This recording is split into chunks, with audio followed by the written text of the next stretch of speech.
What's up, guys? Welcome to Daily Dose of Reddit. This is your host who's wondering, how you doing? Zach, and today's subreddit is r/TalesFromRetail. Alright, this story's called, You are in the wrong store. This has happened so many times during my years in retail that if I had $1 for every time it happened, I wouldn't have to work in retail anymore. What I am, of course, referring to is when a customer comes into your store, says a product is on special, and then eventually realizes that it is on special elsewhere, or it was on special last week. I block a lot of these out these days, but looking at an old Facebook memory today, I got reminded of one of my earliest and a classic situation like this. Back at the turn of the century, I worked at one of the two major supermarket chains in this country. Let's call them Kohl's. The location I worked at was what I would call Supermarket Central. If you had a supermarket chain, you had a location within 1 kilometer distance. There were about 8 or 9 supermarkets within a 1 to 2 kilometer radius of our location, and just within the immediate vicinity, there were all 4 major chains. The 2 majors, a 3rd major that was about to go bust, and the 4th, which is an independently owned franchise, all within walking distance. So it was common for people to start to get confused with what supermarket they were in. I was working the checkouts this one day when the customer, let's call him Mr. C, comes in. I am there scanning his items when he notices a discrepancy with the price of an item. Excuse me, the price of that ice cream is wrong. How so? Well, you've charged me $4, yet it's on special for $2. Let me just check on that. Where did you see it advertised on special? It was in your catalog. Okay,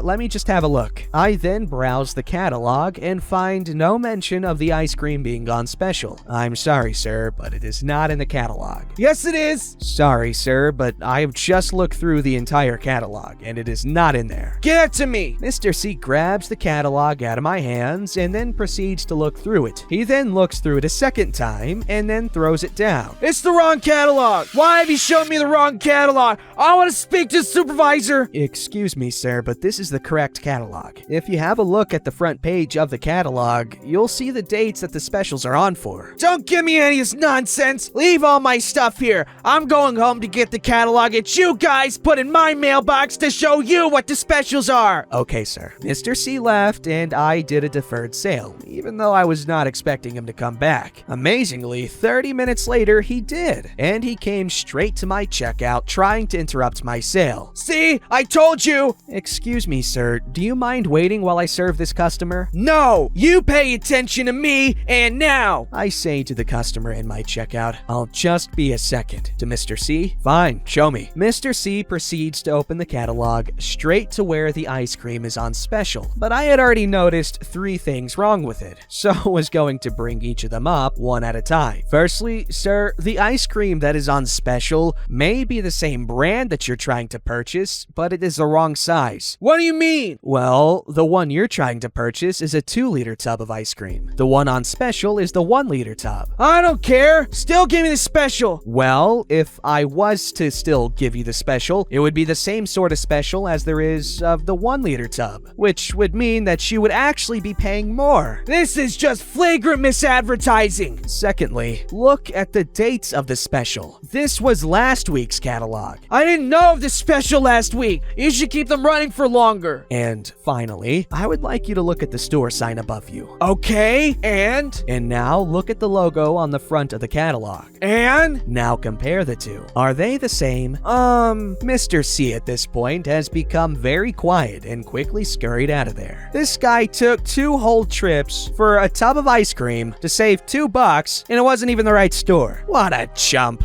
Alright, this story's called, Can I Mix Deadly Chemicals? No, I'll rub oranges on it. What? I work at a hardware store for context. A middle-aged woman approached me today while I was in our paint department and began asking about what we have to remove dust from her outdoor metal chairs. I've got just the thing to do it fast, so I take her to our navel jelly and explain to her how you would apply it onto the rusted areas and then wash it off after 5 to 10 minutes, blah blah blah. The lady then tells me how she doesn't like the idea of rinsing it off, cause then it will go into the water. She then asks if she can use it to remove paint as well, and I let her know that it's formulated specifically for rust, so she would need to use something like a paint remover. I show her the paint removers we have, and she says she doesn't want to use them because the chemicals are too strong. Well, do you have anything environmentally friendly that I can use? Sure. We have this item, which is made from naturally occurring acids in oranges, as well as other naturally sourced additives. It should peel up the paint after you allow it to sit, then you'll take a putty knife and scrape it off. Well, can I just scrape the old paint and rust off instead of using the chemicals because I don't want to use them?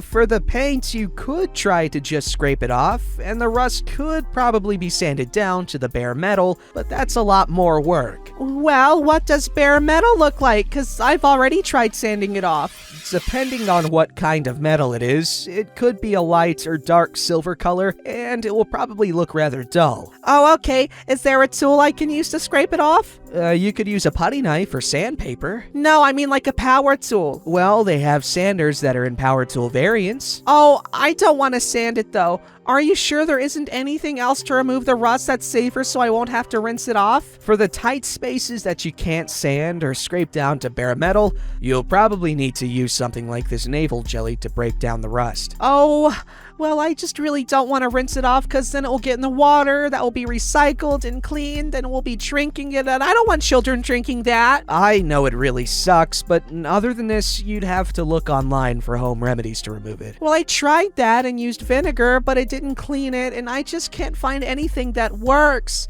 Do you think I can use this navel jelly with the citrus paint stripper? That I could use them and it would make the navel jelly less toxic? No, mama. I'm assuming they meant ma'am. No, mama.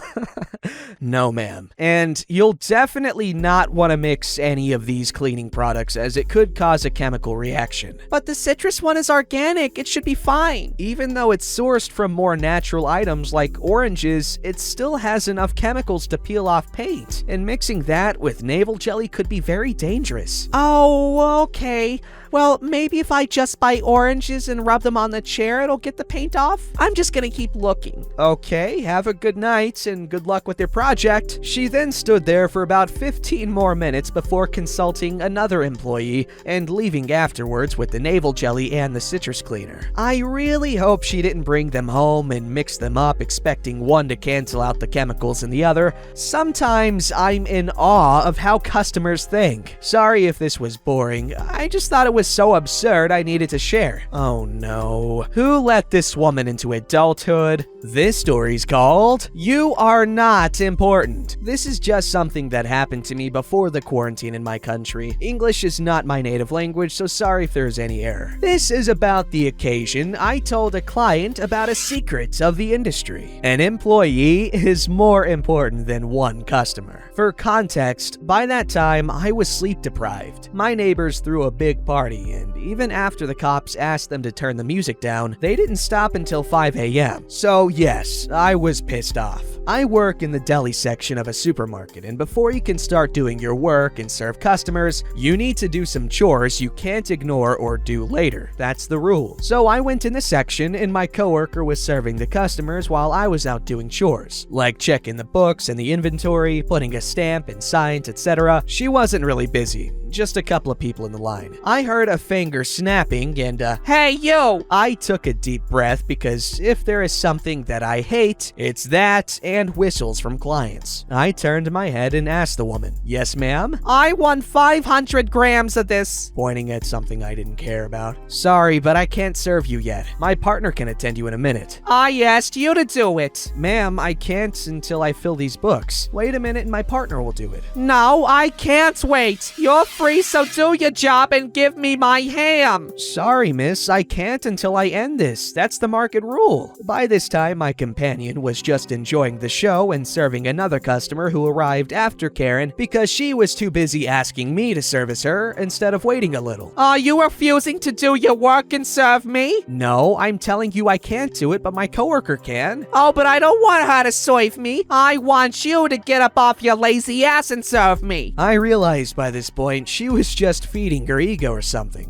because my coworker already attended 3 more people. No. Excuse me? I need to do this paperwork or I'm gonna be in trouble. If you dare to refuse me, I'm gonna get you in trouble. Okay, now you can get in line and wait because I'm refusing to serve you. That's it. Call the manager. Okay, I took the radio and talk. Manager, we have a client who wants to speak with you. Karen puts her ugly smile on her face and told me, I'm gonna see you get fired after this. Maybe next time you're gonna think again before disrespecting a customer. At this point, I lost all my customer service attitude. I had a terrible night and now she is giving me a terrible day. I said everything in a calm but cold voice. Do you really think they're going to fire me because you say so? Do you really think you're that important? There are literally 100 people here right now. Hundreds, maybe 1,000 on a regular day, and even more a month. One customer isn't special. What makes you think they're gonna fire me and go through the process of replacing me and training a new guy because of you? I'm far more important to the company than you. I'm a client. I'm a long-time useful employee. I could probably insult you if I wish, and the only consequence for me would be a nagging or a warning if I'm too loud. Karen had a sour face. She obviously couldn't think of an answer. My manager arrived, my coworker and I explained what happened, and even a lady customer, who was an employee of a local store, confirmed what I said, and she even offered to look for other customers to testify. The woman wasn't expelled or arrested, but the manager told her why I couldn't serve her and agreed with me when I refused to do it. She got her half kilogram of ham and left. It's not a big thing, but I'm proud of it. Hey, no,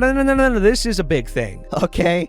You showed a customer just how important they actually are, especially when it's just a grocery store or something. That's a cool working environment, though, to have everyone back you up like that. That's so cool. All right, this story's called Never Thought I Would Have a Story Good Enough. So I've worked at a major appliance store in the Midwest for about 15 years. I started in the warehouse with inventory management, moved into delivery and install, and am now a salesman. I've seen customers from all aspects of the process and never thought I would have a story worth posting here. Until tonight. One of my coworkers has been dealing with a woman purchasing a washer. It's one of our least expensive machines we carry, so it's usually not that much of an issue. The problem is, this woman refuses to come to the store or do credit cards over the phone. So after numerous phone calls, we were able to finalize the sale and she was going to mail a check. The check was mailed on a Friday night, and she called about 6 times on Saturday to see if we had received it. We had to tell her each time that it takes more than half a day to get here, but she continued to call and check. The problem with this is she had to go over each charge, from confirming the price of the unit, her delivery fee, the tax total, the coupon she had, and rattle off those multiple times during each call. We finally got the check and told her we would be out today. We thought it was over. I'm sitting at my desk and I see her name pop up. Unfortunately, I'm dealing with another issue, so I had to let it go to voicemail. I wasn't too heartbroken. We then get a call from an unfamiliar number. I answer, and it is her city's police department. That's right, she called the police because her delivery was taking longer than the estimated time of arrival given to her that morning. We had to get the installer info and delivery guidelines to the police so they could contact her and reassure her of the delivery. I've been here a long time and never had to deal with the police over a late delivery of a $400 washer, so I felt I needed to share. Wow, dude, talk about a freaking boomer. Freaking calling a place over the phone and buying it through check? Mailing them a check? I mean, it's cool if you don't want to share your credit card details over the phone, but at least have a better method. Or order online, even. Just, come on. Dealing with checks in 2020? No. For purchases of consumer goods, no, just no. Don't forget to like, subscribe, and hit that bell to never miss an episode.